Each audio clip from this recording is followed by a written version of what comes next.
Kasus dugaan penistaan agama yang menjerat nama Wanda Hara, fashion stylist para artis, mulai didalami Polda Metro Jaya.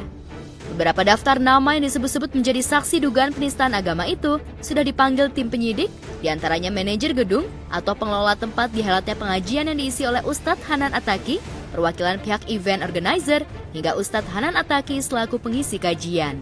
Sampai dengan saat ini, tim penyelidik telah melakukan kegiatan olah TKP, klarifikasi terhadap saksi-saksi yang mengetahui melihat adanya dugaan peristiwa yang dilaporkan, kemudian manajemen gedung juga sudah melakukan pemeriksaan, kemudian dari pengisi materi dalam acara tersebut akan diperiksa. Bahkan dari keterangan Humas Polda Metro Jaya, sejumlah nama selebriti rencananya Kamis ini akan segera dipanggil sebagai saksi, termasuk Nagita Slavina dan Shana Sadika. Termasuk Nagita Slavina itu Pak, kan dia ada di situ Pak. Ya, yang terlihat di dokumentasi selaku peserta kegiatan. Jadi saksi itu adalah orang yang melihat, mendengar, mengalami peristiwa yang sedang didalami oleh polisi. Ya, pasca foto Wanda Hara yang tengah mengenakan hijab dan cadar di antara sejumlah jamaah wanita termasuk teman selebriti viral, fashion stylist berjenis kelamin laki-laki ini dilaporkan sejumlah elemen masyarakat ke Barreskrim Polri pada 24 Juli 2024 lalu karena dianggap telah menistakan agama dengan berada di antara jamaah wanita saat kajian dan mengenakan hijab dan cadar serba hitam. Yang mengejutkan, entah sengaja atau tidak memahami posisi muhrim, Wanda Hara yang diketahui dekat dengan istri Raffi Ahmad dan sejumlah kalangan pesohor ini berdiri di antara jamaah wanita. Sementara jamaah wanita lainnya seolah tak risih. Identitasnya lalu terkuak setelah banyak yang mempersoalkan posisi muhrimnya.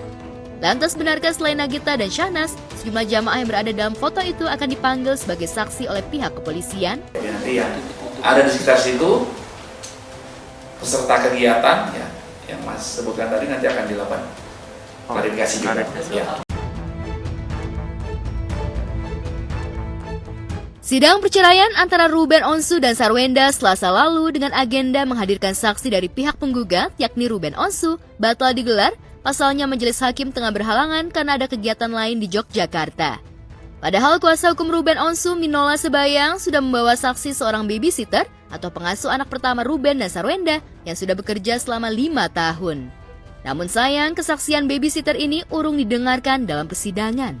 Sebagai saksi tambahan kami sudah hadirkan babysitter, ya, babysitter yang sudah bekerja 5 tahun dan memang namanya babysitter ya tentu dia tinggal bersama-sama dengan Ruben dan Sarwenda. Nah hanya saja sidang tidak bisa dilanjutkan pada hari ini karena tadi menurut majelis anggota hakim yang bersidang mendadak ketua majelis hakimnya itu dapat penugasan pelatihan tentang terorisme di Yogyakarta. Setelah batal mendengarkan kesaksian pengasuh anak pertama Ruben, sidang rencananya akan dilanjutkan pekan depan. Yang jadi pertanyaan, apakah pada sidang pekan depan, baik Ruben maupun Sarwenda akan kembali absen di persidangan? Ruben tidak hadir, tapi kan kehadirannya sudah diwakili oleh kami sebagai kuasa hukum. Dan oleh karena pihak tergugat dari sejak pertama kali tidak hadir, kuasa hukumnya juga tidak hadir, maka oleh karena itu sidang dilanjutkan tanpa kehadiran tergugat.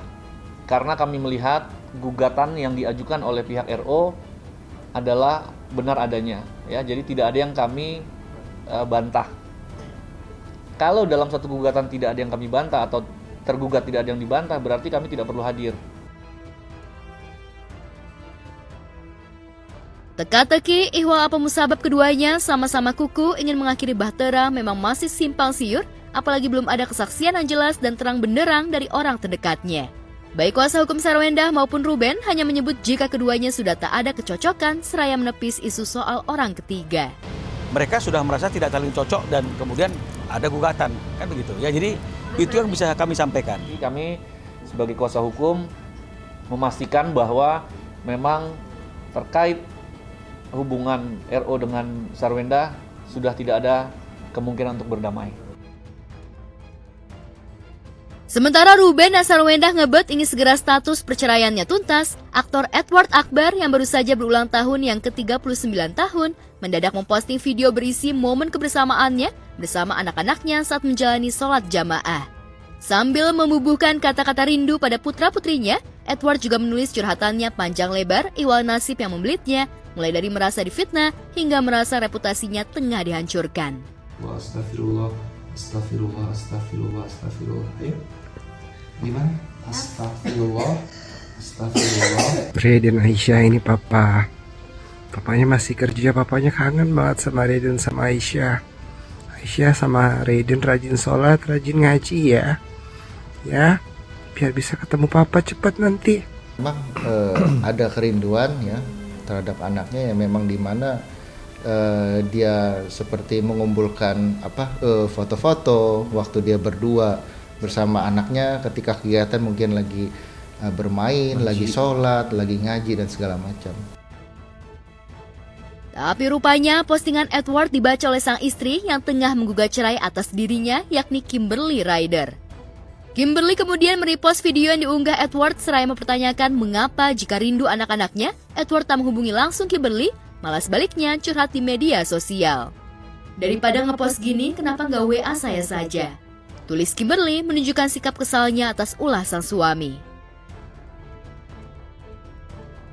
Selain kesal karena sang suami yang tengah dilaporkannya atas tuduhan penggelapan kendaraan miliknya, Kimberly juga menyarankan agar Edward bicara baik-baik dengannya. Emang gimana ya, emang postingan aku apa mama aku kan yang dia repost, ya bukan tersindir, ya udah emang directed towards us, bukan sindiran lagi gitu loh. Ya udah ya emang directed towards us, sudah merasa gitu loh. Cuman ya nggak apa-apa ya, kalau mau ngobrol ya ayo kita, aku open gitu loh. Upaya untuk bertemu ya kirim video ya, dari kirim video tolong sampaikan bahwa papanya rindu kepada Raiden dan Aisyah gitu.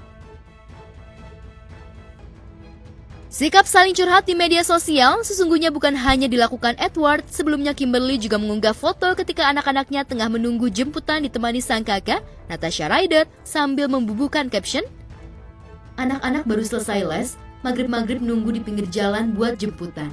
Padahal ada mobil tapi nggak tahu di mana." Tulis Kimberly, agaknya menyindir suaminya Edward yang sebelumnya telah dilaporkan Kimberly dengan tuduhan penggelapan.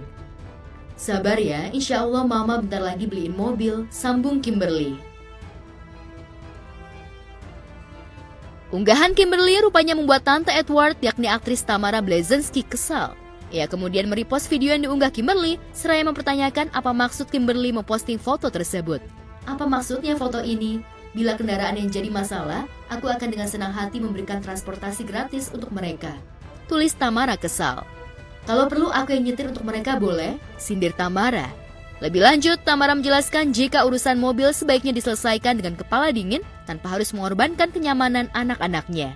Duh, nggak perlu ribut soal mobil, apalagi sampai buat anak-anak harus menunggu di pinggir jalan," tulis Tamara mengakhiri captionnya. Aku sih udah DM langsung ke Kak Tamara, kalau mau ngobrol ayo kita ngobrol. Cuma belum, baru semalam banget kan. Agaknya ego masing-masing belum mencair. Mengaku sama-sama ingin mengakhiri masalah dengan baik-baik, tapi sama-sama mengunggah postingan bernada sindiran di media sosial, jelas hanya akan membuat kisruh hubungan keduanya. Lantas akankah ada jalan damai antara Edward dan Kimberly? Atau keduanya akan terus berselisih di ruang sidang hingga melalui berbalas komentar di media sosial? Segala macam upaya itu memang kita akan lakukan. Kalau memang ya mereka bisa rujuk ya alhamdulillah ya, bahwa memang pada dasarnya sendiri kan memang Edward sendiri kan ingin mempertahankan rumah tangga ini.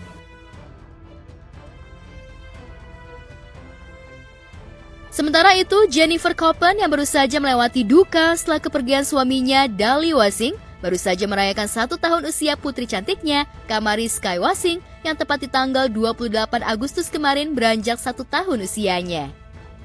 Dengan menyiapkan kue ultah sederhana bersama orang-orang tercinta, Jennifer merayakan ultah putri tercintanya. Kita pada cek ya.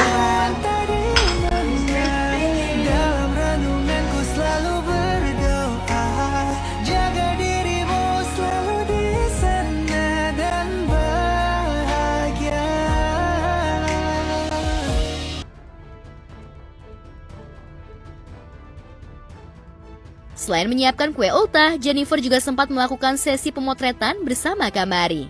Ia bahkan mengunggah cuplikan kebersamaannya bersama Kamari sambil menambahkan postingan video lawas dari momen kehamilan hingga kelahiran putrinya bersama suaminya.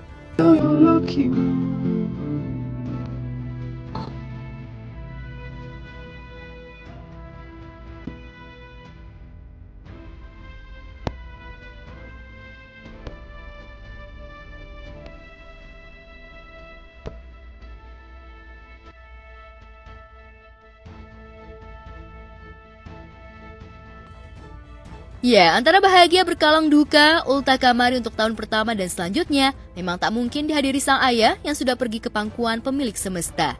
Namun meski tanpa sang ayah, Jennifer berusaha menguatkan buah hatinya dengan selalu berada di sisinya. Aku tahu ulang tahun ini tak seperti yang kita harapkan. Tapi kamu harus tahu, kamu begitu dicintai Kamari olehku dan papamu. Mama akan jadi saksi kalau papa kamu sangat amat menyayangi kamu. Papa sekarang sudah bahagia di surga, menjaga dari sana. Tulis Jennifer Leary.